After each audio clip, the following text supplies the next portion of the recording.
क्या हो अगर मिस्र के पिरामिड्स मिस्र के इंसानों ने नहीं बल्कि दूसरी दुनिया के लोगों ने बनाए हो, और जिन मिस्र के पिरामिड्स को हम मिस्र की सभ्यता के लोगों का मकबरा समझते हैं वो एलियन का स्पेस स्टेशन हो। A to Z movie explainer presenting Stargate. Movie की शुरुआत होती है 800 BC, यानी कि हमारे वक्त से पूरे 3000 साल पहले, जब इंसान ज़मीन पर आदिवासियों की तरह रहा करते थे। कोई भी टेक्नोलॉजी नहीं थी और उस वक्त में ज़मीन पर एक स्पेसशिप आता है। सभी लोग उसे देखकर भागना शुरू कर देते हैं, पर एक लड़का उसकी तरफ अट्रैक्ट होता है। वह उसके पास जाता है, तभी स्पेसशिप से एक नीली रोशनी बाहर निकलती है और वह लड़का गायब हो जाता है। इसके बाद कई सौ साल गुजर जाते हैं और वक्त आता है सन 1928 का, जहां हमें मिस्र के यानी इजिप्ट के बड़े बड़े पिरामिड दिखाए जाते हैं। और ये पिरामिड इस बात का सिंबल है कि अब इंसान पहले की तरह जंगली और आदिवासी नहीं रहे हैं, वो बहुत ही तरक्की कर चुके हैं। यहाँ पर इंसान मिस्र के पिरामिड के आसपास खुदाई कर रहे होते हैं और उस खुदाई के दौरान यहाँ पर बहुत सी अजीब अजीब सी चीज़ें मिलती है, जिसमें मेटल का बना हुआ एक बहुत बड़ा गोलाकार भी होता है, जिसे देखकर किसी को कुछ भी समझ नहीं आता कि ये क्या है। इसी के नीचे इन्हें एलियन के रिमेन्स भी मिलते हैं। यहाँ पर एक छोटी बच्ची कैथरीन को भी दिखाया जाता है, जो कि यहाँ के प्रोजेक्ट हेड की बेटी है। कैथरीन को यहाँ खुदाई में निकला हुआ एक सुनहरे रंग का लॉकेट भी मिलता है, जिसे वो अपने पास रख लेती है। इसके बाद कई डिकेट्स गुजर जाते हैं और वक्त आता है सन 1994 का, जहाँ पर हमें डॉक्टर डैनियल जैक्सन को दिखाया जाता है, जो कि एक आर्कोलॉजिस्ट और लैंग्वेजिस्ट भी है। उन्हें कई एंशियंट लैंग्वेज आती है। जैक्सन अपनी स्पीच में सबको बताता है कि मिस्र के पिरामिड मिस्र के लोकल्स ने नहीं बनाए हैं बल्कि किसी और ने बनाए हैं। उसकी इस बात पर कोई भी यकीन नहीं करता है और वहाँ से सब उठकर चले जाते हैं। यहाँ पर जैक्सन से कैथरीन मिलने के लिए आती है। ये वही छोटी बच्ची है जिसे सन 1928 में दिखाया गया था, जिसे मिस्र की खुदाई के बाद एक गोल्डन कलर का लॉकेट मिला था। अब ये लड़की बूढ़ी हो चुकी है और आज भी इसी प्रोजेक्ट पर काम कर रही है, जिसका नाम है स्टारगेट। कैथरीन को इस प्रोजेक्ट की हेड है और अब वो जैक्सन को अपनी टीम में शामिल होने के लिए कहती है। वो कहती है कि हमें किसी ऐसे इंसान की ज़रूरत है जो पुरानी लैंग्वेज को समझ सके। जैक्सन उनकी टीम में शामिल हो जाता है और अब वो उसी बेस पर पहुंचता है जहां पर उसे एंशियंट लैंग्वेज को समझना है। तो वो बोर्ड पर लिखे हुए कुछ ऐसे वर्ड्स को, जिनकी ट्रांसलेशन गलत होती है, कुछ ही पलों में पूरी तरीके से ठीक कर देता है। अब यहाँ पर कर्नल नेल आ जाता है। वो कहता है कि अब से इस प्रोजेक्ट का हेड मैं हूँ, यानी कि जो भी यहाँ पर काम होगा उसकी पूरी इन्फॉर्मेशन मुझको भी होनी चाहिए। जैक्सन को एक बहुत बड़ा पत्थर दिखाया जाता है। यह वही पत्थर होता है जो आज से कई साल पहले, यानी कि सन 1928 में मिस्र के पिरामिड में मिला था, और उसी पत्थर के नीचे वो गोलाकार मेटल था जिसे स्टारगेट कहा जाता है। जैक्सन इस पत्थर पर बने सिंबल्स को समझने की कोशिश करता है, पर वो उन्हें पूरी तरीके से समझ नहीं पाता है। अब एक दिन एक गार्ड अखबार पढ़ रहा होता है, जिसके पीछे तारों की कुछ तस्वीरें होती है या कॉन्स्टलेशन होती है, जिसे ओरायन बेल्ट कहा जाता है। मिस्र के पिरामिड्स का ओरायन बेल्ट से बहुत गहरा कनेक्शन है। जैक्सन जब उस तस्वीर को पत्थर से मिलाता है तो वो एकदम सेम होती है। वो समझ जाता है कि यह कोई लैंग्वेज नहीं लिखी है, बल्कि स्पेस में 3 डायमेंशन अलग अलग जाने का नक्शा है। वो ये सारी की सारी बातें अपनी टीम को बताता है। वह बोर्ड पर एक 3 डायमेंशन क्यूब बनाता है, जिस पर वो 6 पॉइंट्स को मार्क करता है और उसके बाद वो सबको आपस में मिला देता है। जैक्सन कहता है कि सेंटर पॉइंट से हम किसी भी जगह पर जा सकते हैं। यहाँ पर बैठा हुआ एक आदमी बोलता है कि सेंटर पॉइंट तक जाने के लिए हमें 7वीं जगह की ज़रूरत है, और 7वीं जगह कहाँ पर है। जैक्सन बताता है कि हमारी अर्थ, यानी कि जो हमारी लोकेशन है, वो ही 7वीं जगह है। उस पत्थर पर बना एक सिंबल बनाता है जो कि पिरामिड की तरह होता है, जिसके दोनों तरफ 2 लोग होते हैं। वो कहता है कि इन दोनों आदमियों का कोई मतलब नहीं है, ये पिरामिड है, यानी कि 7वां प्लेस। तभी यहाँ पर एक आदमी बोलता है कि लेकिन डिवाइस में 7वीं जगह है, यानी कि ये निशान कहीं पर भी नहीं है। जैक्सन को पता चल चुका है कि इनके पास कोई डिवाइस है, यानी कि भाई मेटल का बना हुआ गोला, जिसे स्टारगेट कहा जाता है। जैक्सन को लैब के अंदर ले जाया जाता है, जहाँ पर वो उस स्टारगेट को देखता है जो घूम रहा होता है, यानी कि वो एक्टिवेटेड है। और जैक्सन अब एक एक करके निशानों को स्टारगेट पर लॉक कर देता है। जैसे ही वो 7वें निशान को लॉक करता है, स्टारगेट के अंदर एक वार्महोल एक्टिवेट हो जाता है। यह देखकर सबके सब बहुत खुश हो जाते हैं। इसके बाद ये वार्महोल के अंदर एक ट्रैकर डिवाइस को डालते हैं, ताकि इन्हें पता चल सके कि अगर ये इसके अंदर एंटर करेंगे तो ये कहाँ पर पहुँचेंगे। और जल्दी उस ट्रैकर डिवाइस से इन्हें पता चल जाता है कि वो एक दूसरी गैलेक्सी में पहुँच चुके हैं। वो एक ऐसी जगह पर है जो ज़मीन इन्हीं की तरह है, और जिस तरह से इनका डिवाइस स्टारगेट के जरिए उस दूसरी दुनिया में पहुंचा है, एक ऐसा ही स्टारगेट वहाँ पर भी है, लेकिन उस पर जो लैंग्वेज लिखी है वो पूरी तरीके से अलग है। और यही सबसे बड़ी प्रॉब्लम है, क्योंकि अगर ये उस तरफ जाते हैं तो वापस आने के लिए इन्हें जो कोऑर्डिनेट की ज़रूरत होगी ये उन्हें सही ढंग से लगा नहीं पाएंगे और हमेशा के लिए उस दूसरी दुनिया में रह जाएंगे। पर जैक्सन सबको यकीन दिलाता है कि वो दोबारा से ऐसा कर सकता है। इसलिए कर्नल नेल और जैक्सन और उनकी पूरी एक टीम स्टारगेट से दूसरी दुनिया में जाने के लिए तैयार हो जाती है। और जब जैक्सन अपना सामान बांध रहा होता है तभी उसके पास कैथरीन आती है और उसे वही लॉकेट देती है जो सन 1928 में उसके फादर को खुदाई के दौरान मिला था। गाइज, आगे बढ़ने से पहले आप सभी से रिक्वेस्ट है कि आपने अभी तक चैनल को सब्सक्राइब नहीं किया है तो प्लीज़ ज़रूर से ज़रूर सब्सक्राइब कर ले। और अब ये पूरी की पूरी टीम स्टारगेट के अंदर एंटर कर जाती है और कुछ ही देर बाद ये एक दूसरी दुनिया में होते हैं। वहीं पर भी एक ऐसा स्टारगेट होता है। ये एक पूरी तरीके से अंधेरी जगह होती है और जब ये बाहर आते हैं तो देखते हैं कि यहाँ पर एक पिरामिड है, बिल्कुल वैसे ही जैसे मिस्र में पाए जाते हैं।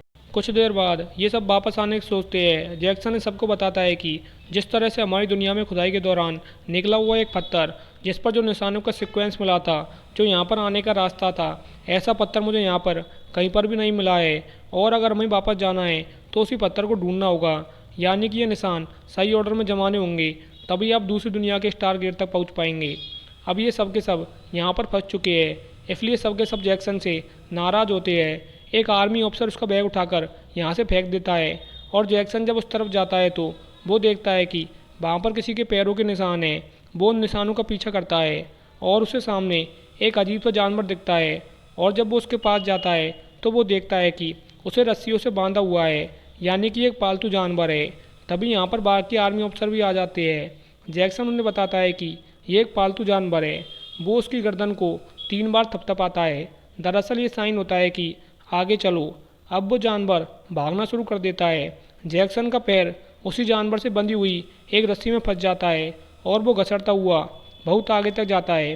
कुछ देर बाद जब बाकी आर्मी अफसर यहाँ पर आते हैं तो वो देखते हैं कि यहाँ पर इन्हीं के जैसे कई सारे लोग हैं जो कि पूरी तरीके से अनकल्चर्ड है। जिस तरह से ज़मीन पर 3000 साल पहले इंसान हुआ करते थे, ये सब उनके सामने जाते हैं।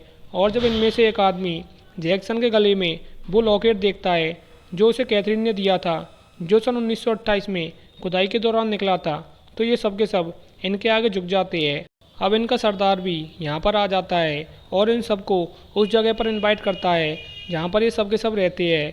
ये सब के सब वहाँ पर पहुँच जाते हैं और देखते हैं कि यहाँ पर एक बहुत बड़ा गोलाकार मेटल है जिस पर ठीक वैसे ही निशान है जिस तरह से जैक्सन के गले में लॉकेट पर होते हैं। दरअसल ये इनके सन गॉड का निशान होता है और इन सब लोगों को लगता है कि जैक्सन और उसके साथी इनके सन गॉड ने भेजे हैं, इसलिए उनके आगे ये झुके हुए होते हैं।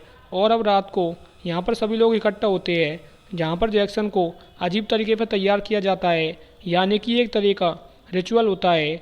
उसके बाद उसे एक कमरे में भेज दिया जाता है और यहाँ का जो सरदार होता है उसकी बेटी उस कमरे में आती है।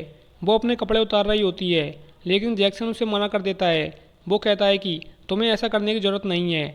इसके बाद जैक्सन रेत पर पिरामिड का निशान बनाकर उसे बताने की कोशिश करता है कि वो कहाँ से, किस दुनिया से आया है, लेकिन वो उसे अच्छे से समझ नहीं पाती है। और अगले ही पल वो लड़की उसी तरह का एक साइन बनाती है, साथ ही ऊपर वो सन भी बनाती है। जैक्सन उसे इशारे से पूछता है कि तुमने इस जगह को कहाँ पर देखा है, क्योंकि यही वो कोऑर्डिनेट्स है, वही साइन है जिसे सही ऑर्डर में सेट करने पर ये अपनी दुनिया के स्टारगेट तक पहुँच पाएंगे। अब कबीले के सरदार की बेटी जैक्सन को जगह तक ले जाती है। तभी वहाँ पर उसके बाकी साथी भी आ जाते हैं। जैक्सन यहाँ पर दीवारों पर लिखी हुई लैंग्वेज को समझ जाता है और वो अपने साथियों को बताता है कि आज से हजारों साल पहले एक मरती दुनिया का एलियन अपनी दुनिया से भाग गया। वो अपनी ज़िंदगी को बढ़ाना चाहता था। वो एक प्लेनेट से दूसरे प्लेनेट पर गया और उसके बाद वो अर्थ पर पहुंचा, जहां पर उसने इंसानों को देखा जो उसके स्पेसशिप को देखकर वहां से भाग रहे थे। पर इन्हीं इंसानों में से एक बहादुर इंसान उसके स्पेसशिप के पास आया, जिसकी बॉडी के अंदर उसने अपनी सोच को, अपने आप को ट्रांसफ़र कर लिया, यानी कि वो एलियन एक इंसानी रूप ले चुका था। इसके बाद उस एलियन ने अपने आप को ज़मीन पर इंसानों का किंग डिक्लेयर कर दिया और उसने बड़े बड़े पिरामिड्स बनवाए।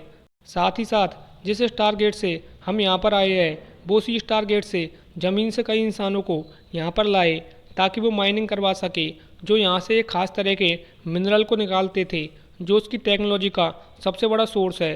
यानी कि इस दुनिया में जो लोग रहते हैं वो ज़मीन के हैं और जो लैंग्वेज ये बोलते हैं वो हज़ारों साल पहले इजिप्ट की लैंग्वेज है। जैक्सन यहाँ पर सबको यह भी बताता है कि जैसे जैसे अर्थ पर इंसानों ने तरक्की की, उन्होंने एलियन जिसका नाम रहा था, जो कि इंसानों के रूप में था, उसके खिलाफ बगावत कर दी और उस स्टार गेट को हमेशा के लिए दफना दिया।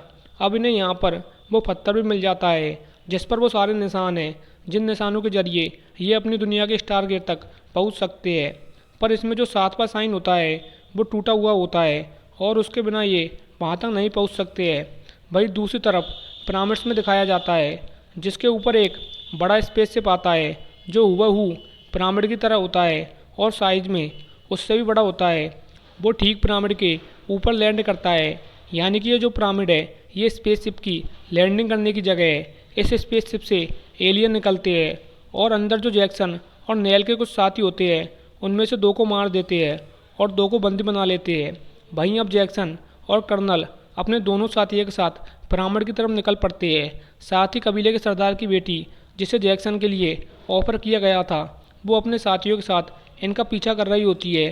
अब जब ये चारों के चारों पिरामिड्स के पास पहुँचते हैं तो ये देखते हैं कि पिरामिड के ऊपर एक बहुत बड़े साइज की चीज़ लैंड कर गई है। यह देखकर सबके सब हैरान हो चुके हैं।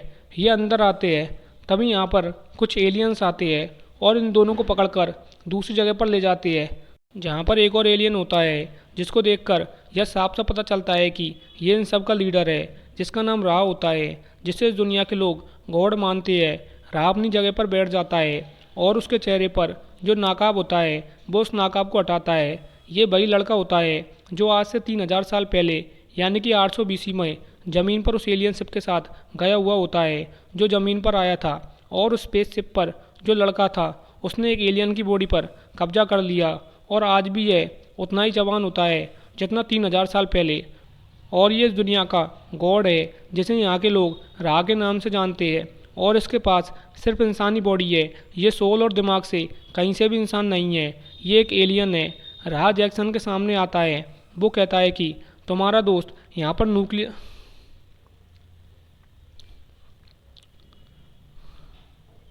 राह जैक्सन के सामने राह जैक्सन के सामने आता है, वो कहता है कि तुम्हारा दोस्त यहाँ पर न्यूक्लियर बम लेकर आया था।